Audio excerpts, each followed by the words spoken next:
Konsultasi Syariah spesial Ramadan kembali hadir menyapa Anda di sore hari ini. Edisi 2 Ramadan 1443 Hijriah, tepatnya di hari Selasa, Senin. Ya, Senin 4 April 2022 Miladiah. Dan bersama saya di studio untuk menemani Anda di sore hari ini ada narasumber kita dari Dewan Syariah, Ustadz Muhammad Harsya Bahtiar LC.MA, Hafizahullah Ta'ala, akan membahas sebuah tema yang menarik untuk kita bahas di sore hari ini, yaitu amalan-amalan di bulan Ramadan. Dan untuk Anda para pemirsa yang ingin sharing atau mau bertanya seputar tema yang kami sedang angkat di sore hari ini, bisa tinggalkan pertanyaan Anda di kolom komentar. Baik untuk Anda yang sementara streaming di YouTube maupun di fanpage Facebooknya Wahda TV. Baik, kita coba sapa dulu beliau. Assalamualaikum Ustaz. Waalaikumsalam warahmatullahi wabarakatuh. Gimana kabarnya Ustaz? Alhamdulillah baik-baik. Alhamdulillah berkhair. Dan juga kita berharap kondisi para pemirsa semua di sore hari ini juga dalam kondisi yang sama sebagaimana kami di studio saat ini. Sebelum kami akan jawab pertanyaan-pertanyaan Anda atau sebelum Anda juga bertanya, kita akan berikan dulu jeda atau waktu kepada Ustadz kita untuk menyampaikan muqaddimah materi yang akan beliau sampaikan di sore hari ini. Silakan Ustaz. Ya, baik. Terima kasih atas waktunya. Bismillahirrahmanirrahim. Assalamualaikum warahmatullahi wabarakatuh. Alhamdulillah wassalatu wassalamu ala Rasulillah wa ala alihi wa ashabihi wa mawalah. Amma ba'd. Rabbi shrah li sadri wa yassir li amri wa hlul 'uqdatan min lisani yafqahu qawli. Pemirsa Wahda TV yang dimuliakan oleh Allah Subhanahu wa taala. Alhamdulillah pada sore yang berbahagia ini di penanggalan 2 Ramadan 1443 Hijriah, kita kembali bersyukur kehadirat Allah Subhanahu wa taala atas nikmatnya, atas karunia-Nya kepada kita semua, nikmat kesehatan, nikmat keamanan, dan yang paling utama tentunya adalah nikmat keimanan. Sehingga sampai saat ini kita masih dapat melaksanakan segala aktivitas kita, dan insya Allah juga kita dapat melaksanakan kewajiban kita, yaitu puasa di bulan suci Ramadan. Semoga Allah SWT senantiasa memberikan kita taufik untuk beramal dan beribadah di dalam bulan yang mulia ini. Amin. Dan yang kedua, salat dan taslim tak henti-hentinya tentunya kita junjungkan kepada baginda yang mulia Rasulullah Sallallahu Alaihi Wasallam, yang mana beliau adalah nabi dan teladan kita semuanya. Baik pemirsa Wahda TV yang dimuliakan oleh Allah, sebagai muqaddimah diskusi kita pada sore yang berbahagia ini, kami ingin sedikit mengangkat materi tentang amalan-amalan di bulan suci Ramadan. Tentunya kita sangat bergembira, sangat berbahagia karena Allah Subhanahu wa taala telah menyampaikan kita di bulan suci Ramadan. Ini adalah sebuah karunia yang terbesar dari Allah Subhanahu wa taala ketika Allah mempertemukan kita kembali dengan bulan yang mulia, bulan Ramadan. Namun tentunya bulan Ramadan bukan sekedar kita berjumpa dengannya, tetapi bagaimana kita bisa mengambil manfaat yang banyak dari kedatangannya. Bagaimana bisa kita memanfaatkan bulan suci Ramadan dengan sebaik-baiknya. Tidak sekedar didatangi oleh bulan suci Ramadan, tetapi bisa mengambil manfaat-manfaat dari kehadirannya.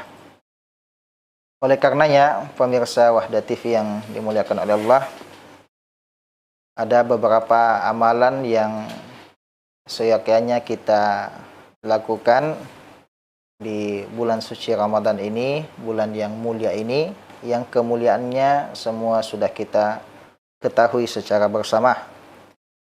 Maka berikut beberapa hal amalan-amalan yang baik untuk kita amalkan selama bulan suci Ramadan ini. Yang pertama, pemirsa Wahda TV yang dimuliakan oleh Allah, di bulan suci Ramadan ini hendaknya kita meningkatkan keimanan kita kepada Allah Subhanahu wa taala. Aspek tauhid kita, mengesahkan Allah Subhanahu wa taala. Dan lebih spesifik dalam hal ini, yang pertama kita tingkatkan di bulan suci Ramadan ini aspek muraqabatullah.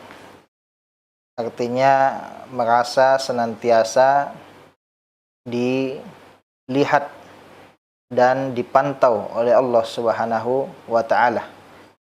Kita meyakini bahwa Allah Subhanahu wa taala Al-Basir, yang Maha melihat, As-Sami', yang Maha mendengar, Al-Alim, yang Maha mengetahui.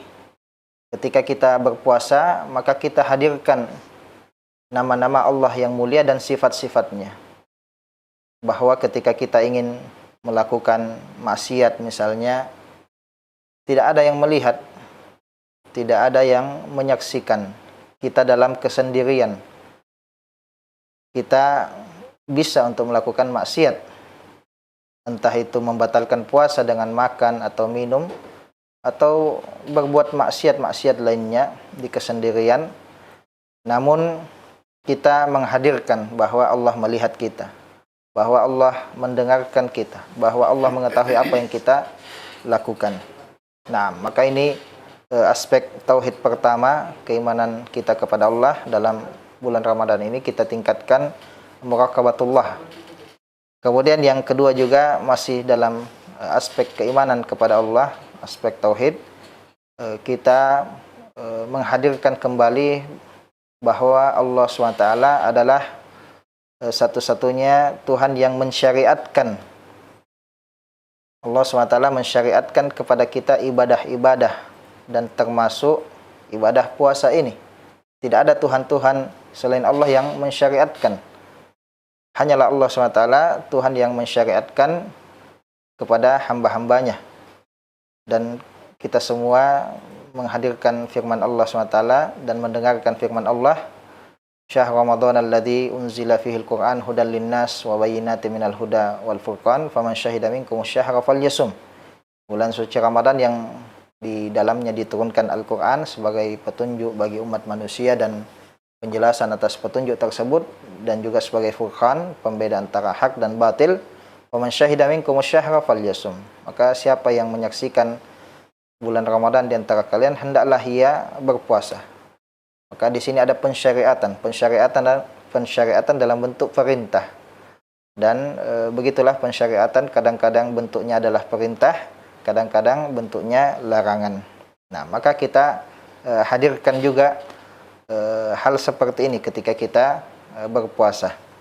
Kemudian juga masih dalam aspek meningkatkan keimanan kepada Allah, bahwa kita hadirkan bahwa Allah SWT satu-satunya yang akan membalas amalan-amalan kita, terlebih khusus dalam masalah ini puasa kita.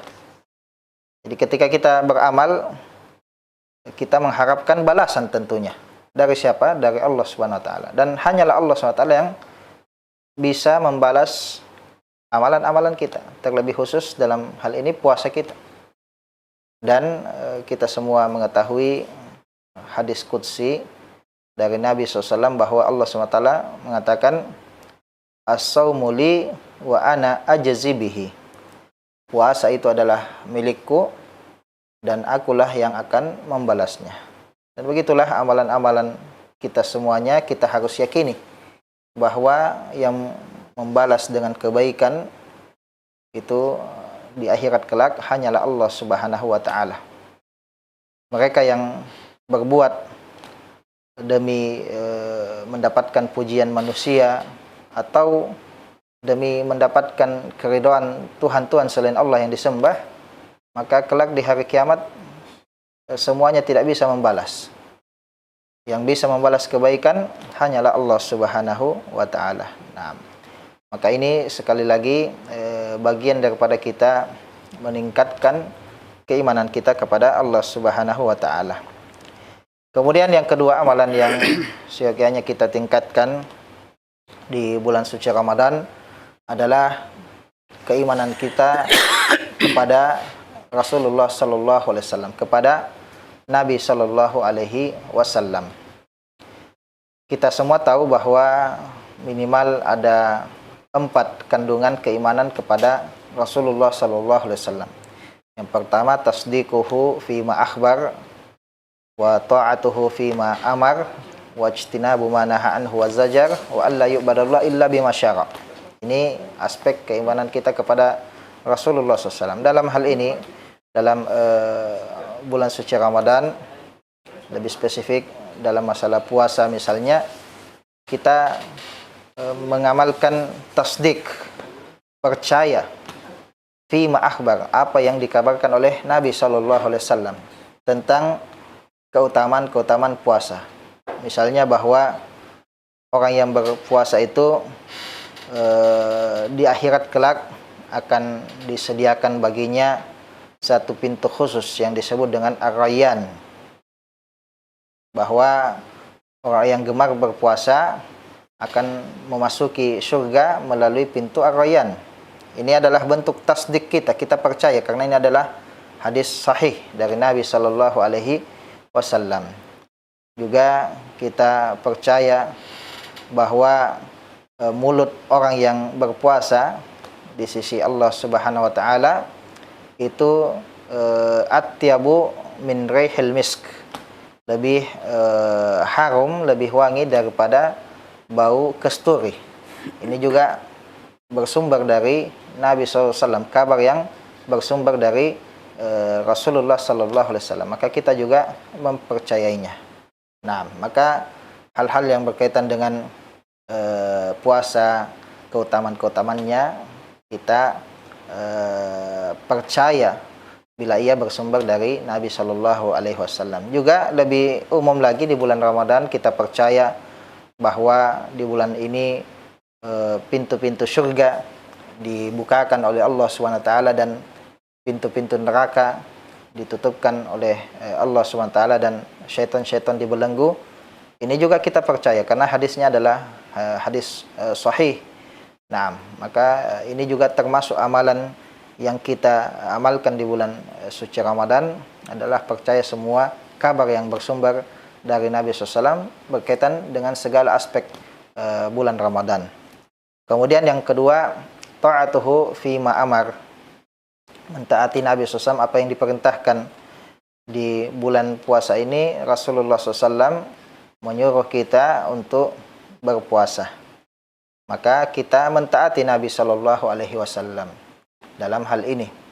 Dan siapa-siapa yang telah balik, kemudian dia tentunya muslim, dia juga akil, kemudian dia dalam keadaan sahih, sehat, kemudian tidak dalam keadaan safar, maka wajib baginya untuk berpuasa.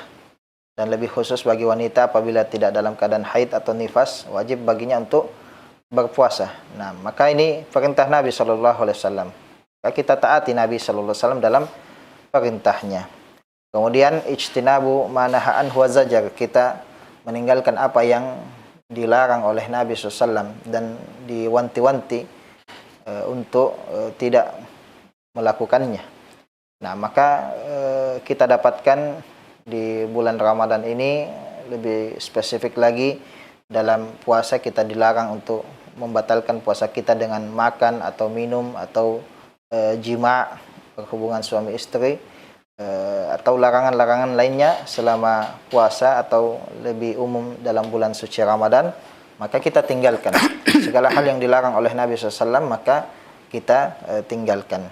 Kemudian alla yu'badallah illa bima syara. Aspek lainnya dari keimanan kepada Rasulullah adalah tidak beribadah kepada Allah kecuali dengan apa yang disyariatkan. Maka dalam hal ini puasa kita misalnya kita tidak melakukan kebid'ahan, sesuatu yang tidak diajarkan oleh Nabi SAW. Misalnya berpuasa tapi ditambahi dengan keyakinan-keyakinan yang tidak benar, atau ditambahi dengan amalan-amalan yang menyelisihi sunnah Nabi Sallallahu Alaihi Wasallam. Nah, atau misalnya dalam aspek qiyamul lail, dalam sholat malam misalnya, meyakini ada ibadah-ibadah yang tidak sesuai dengan syariat dan diamalkan seperti itu, maka ini juga ya kita hindari hal-hal yang berbau bid'ah di dalam bulan suci Ramadan. Nah, maka ini amalan lainnya yaitu kita meningkatkan aspek keimanan kita kepada Rasulullah Sallallahu Alaihi Wasallam. Nah, kemudian selanjutnya juga di bulan suci Ramadan ini, amalan lainnya yang patut kita tingkatkan adalah bagaimana kita bisa bersabar di dalam bulan suci Ramadan, khususnya ketika kita puasa. Dalam berpuasa itu ada 3 jenis kesabaran. Dan memang kesabaran itu sebagaimana para ulama kita terkumpul dalam 3 hal. Yang pertama adalah kesabaran dalam taat kepada Allah Subhanahu wa taala. Nah, ketika kita berpuasa, maka kita sabar dalam menjalankan ketaatan ini, menjalankan perintah Allah Subhanahu wa taala ini. Nah, kemudian juga sabar dalam meninggalkan apa yang dilarang oleh Allah Subhanahu wa taala. Ketika kita berpuasa, ada godaan-godaan untuk melakukan hal-hal yang diharamkan oleh Allah Subhanahu wa taala. Maka kita bersabar untuk tidak melakukannya. Kemudian juga sabar atas ketetapan Allah Subhanahu wa taala, atas takdir Allah Subhanahu wa taala. Sudah menjadi takdir Allah Subhanahu wa taala, orang yang puasa kadang-kadang ada laparnya, ada dahaganya dan seterusnya. Maka kita dalam berpuasa kita sabar dengan ketetapan Allah Subhanahu wa taala, dalam takdir Allah Subhanahu wa taala. Nah, kemudian juga aspek lainnya, amalan-amalan di bulan suci Ramadan ini yang patut kita tingkatkan adalah menahan diri dari maksiat-maksiat, baik dari lisan kita. Mungkin di luar bulan suci Ramadan kita sangat sulit menahan lisan. Kita jatuh dalam dosa ghibah, kemudian fitnah, kemudian adu domba dan seterusnya. Maka hendaklah kita tahan lisan kita di bulan suci Ramadan, atau penglihatan kita. Mungkin di luar bulan suci Ramadan kita melihat hal-hal yang diharamkan oleh Allah dengan begitu mudahnya. Maka ketika masuk bulan suci Ramadan, kita tahan, kita punya pandangan, terlebih khusus lagi ketika puasa. Kemudian juga tangan dan kaki kita juga tahan dari maksiat-maksiat. Dan sesungguhnya puasa apabila tidak dibarengi dengan menahan diri dari maksiat-maksiat, maka Allah SWT tidak membutuhkan hambanya tersebut menahan rasa lapar dan dahaganya. Sebagaimana sabda Nabi SAW, "Man lam yada' qaula zur wal amala bihi, falaysa lillahi hajatun fi ayyada'a ta'amahu wa syarabahu." Siapa yang ketika dia puasa dia tidak meninggalkan perkataan yang keji dan mungkar serta amalan yang berbau maksiat, maka Allah SWT itu sama sekali tidak membutuhkan dia menahan lapar dan dahaga. Nah, maka puasa ini di bulan suci Ramadan ini adalah bulan tarbiyah buat kita semuanya. Tarbiyah yang paling utama dari bulan Ramadan adalah bagaimana kita bisa menahan diri dari bermaksiat kepada Allah Subhanahu wa taala. Kalau kita di bulan Ramadan ini saja tidak bisa meninggalkan maksiat, padahal telah disyariatkan puasa, padahal telah dibelenggu syaitan-syaitan, maka kapan lagi kita bisa meninggalkan maksiat kalau bukan di bulan Ramadan ini? Maka kapan lagi kita mau meninggalkan maksiat? Nah, maka usikum wa ya nafsi, bulan Ramadan adalah bulan bagi kita untuk mentarbiyah diri, menahan diri dari segala maksiat. Kemudian juga amalan lainnya, amalan yang kelima, tentunya ini sudah maklum bagi kita semua bahwa bulan suci Ramadan adalah bulan puasa.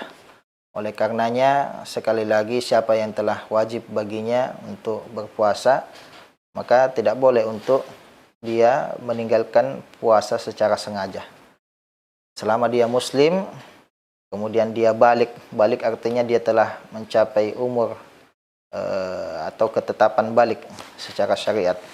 Ya, kemudian juga akil, dia berakal, karena orang yang gila misalnya hilang akalnya itu tidak wajib baginya. Maka selama dia akil, balik, kemudian muslim,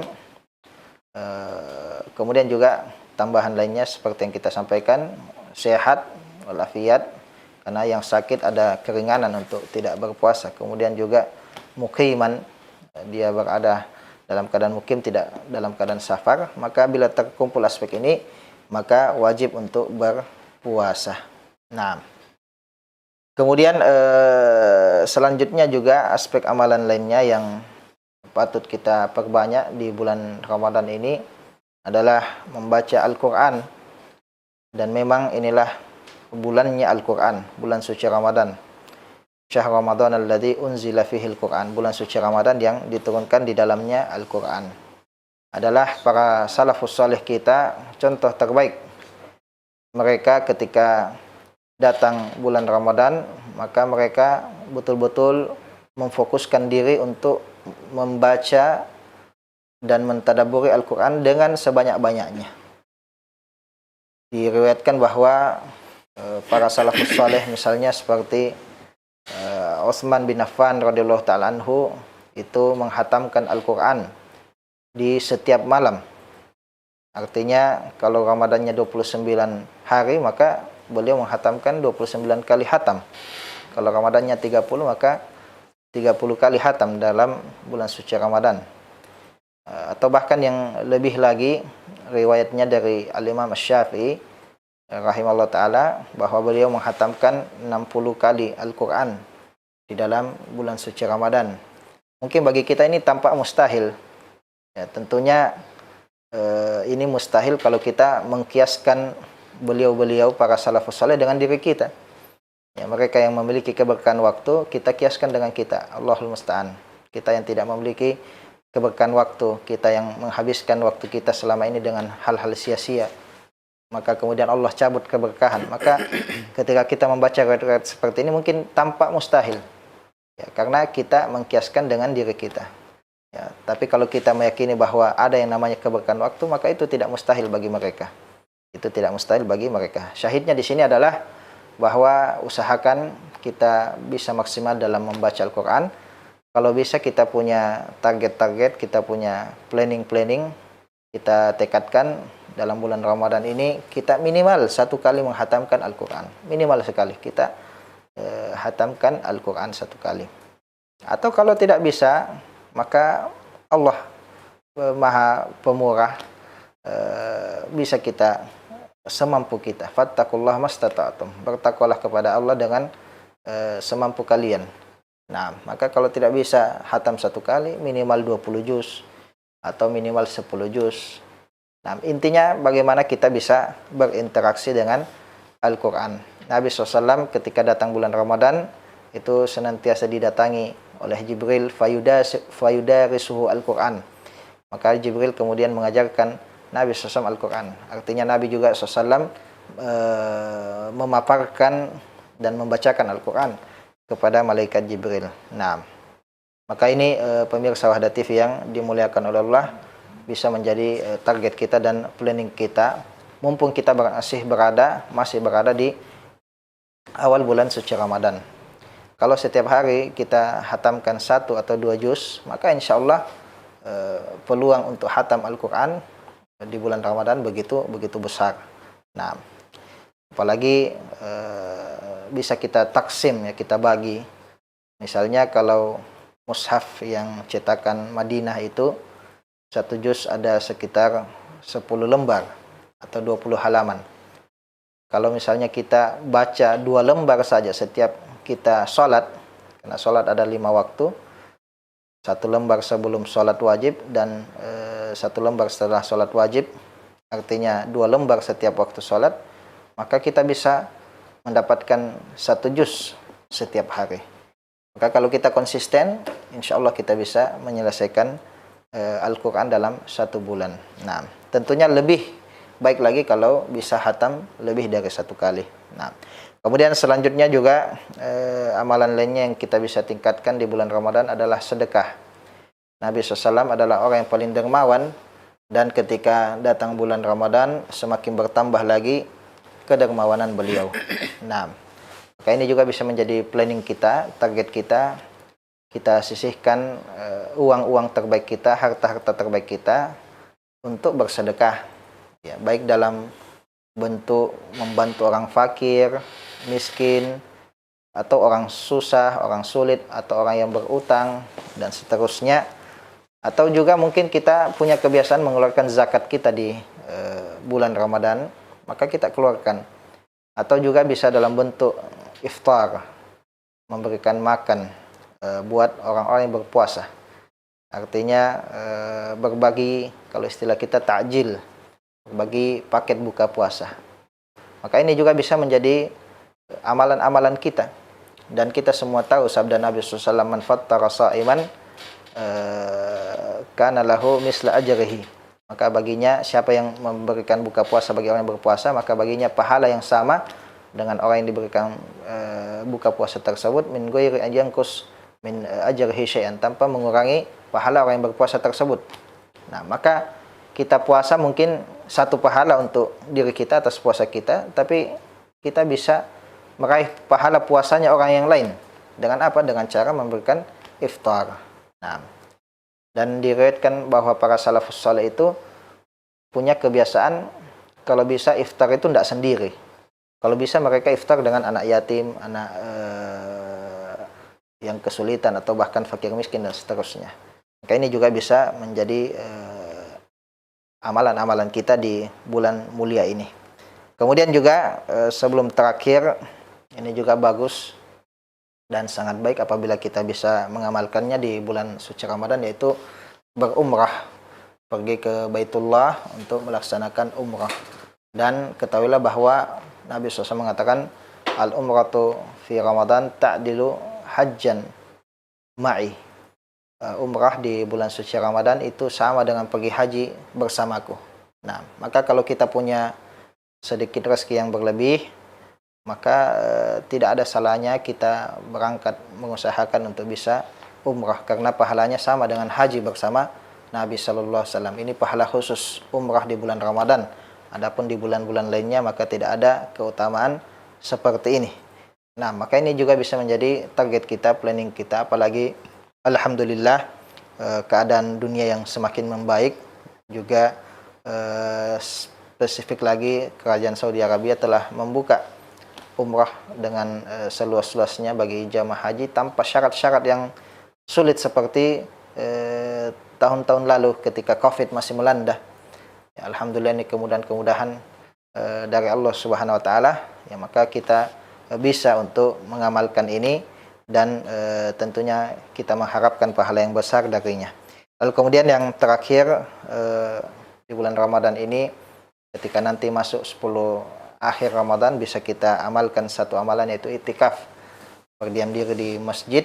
Dan ini adalah juga termasuk sunnah Nabi kita Sallallahu Alaihi Wasallam. Nah, maka ini pemirsa Wahda TV yang dimuliakan oleh Allah SWT, amalan-amalan yang bisa menjadi amalan kita, target-target kita selama bulan suci Ramadan.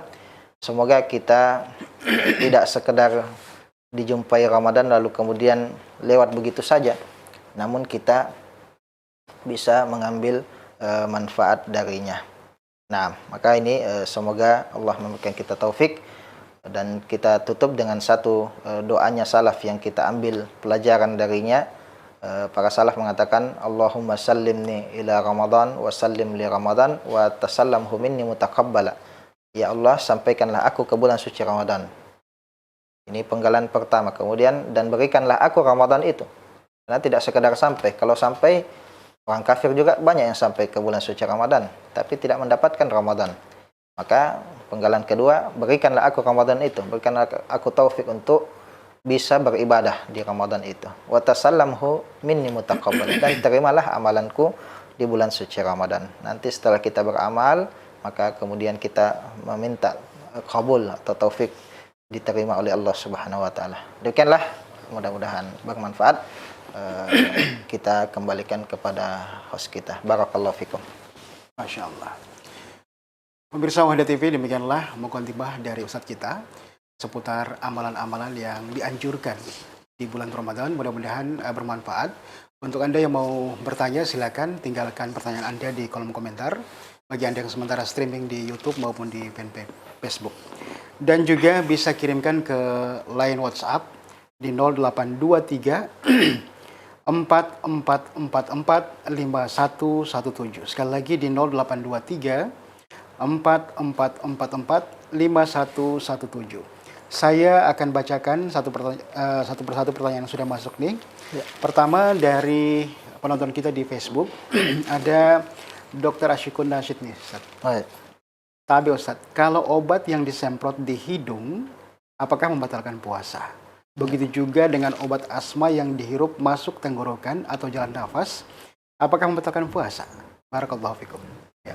Iya, obat yang disemprotkan ke hidung ya. Ya. Disemprot ya di hidung Ustaz. Baik. Ini kalau misalnya dia disemprot ke hidung dan tidak masuk ke lambung ya, ke lambung, maka ini insya Allah tidak membatalkan. Ya, kalau misalnya sekedar disemprot untuk membersihkan hidung, ya, maka ini insya Allah tidak membatalkan puasa. Meskipun ada efek segar